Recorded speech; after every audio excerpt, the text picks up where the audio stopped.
Hello, my name is Diamond Woodson. I am a student nurse at Indiana State University, and this is a presentation on prevention of influenza in adults 65 years and older.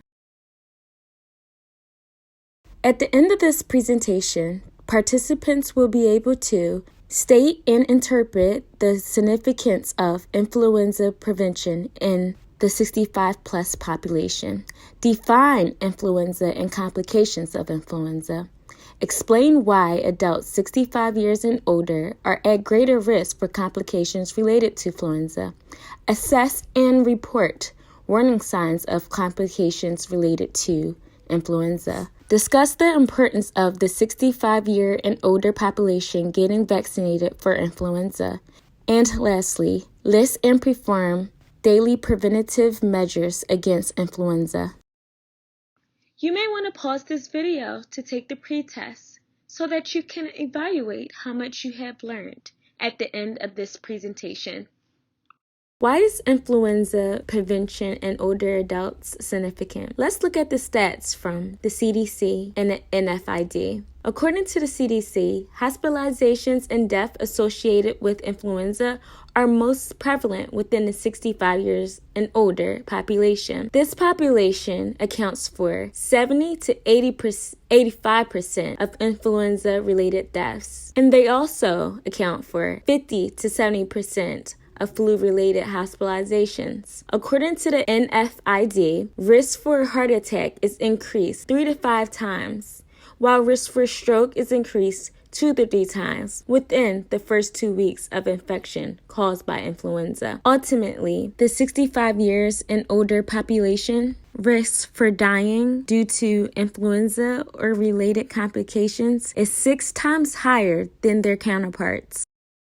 What is influenza? Influenza is a contagious respiratory illness caused by the influenza virus A, B, C, or D. The A and B virus is the cause of the seasonal epidemic of the disease within the United States. Learn about the other 2 types, C and D, in my brochure attached below. The flu is spreaded by droplets from an infected person coughing, sneezing, or talking. The pathogen can then enter the mouth and nose of people nearby, which can be inhaled into the lungs. Another route of transmission is touching infected surfaces, then touching your nose, mouth, or eyes. However, this route of transmission is less likely. The severity of influenza can vary from mild to severe.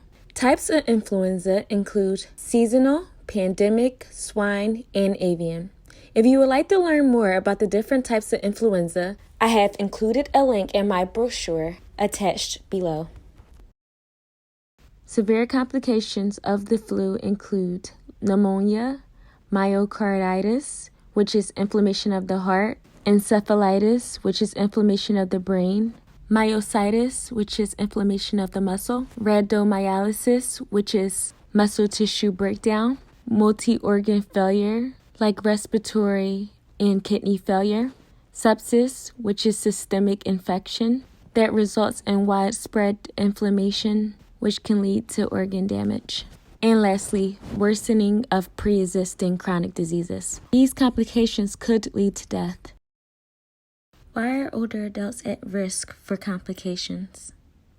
Simply because the immune system naturally declines with age, making the individual 65 years plus compromised to infection and or disease. In addition, this population is more likely to have chronic diseases like chronic obstructive pulmonary disorder, cardiovascular disease, and or diabetes. You could pause this video to take a look at common signs and symptoms. However, I'm going to focus on emergency warning signs, which are as follows: shortness of breath, difficulty breathing, pain or pressure in the chest, pain or pressure in the abdomen, severe muscle pain, severe weakness, instability, dizziness, confusion, loss of consciousness, seizures, inability to urinate, worsening or returned cough or fever, and lastly, worsened pre-existing chronic diseases. If any of these symptoms occur, please seek medical attention immediately. And remember, these can be preceding signs of very serious complications.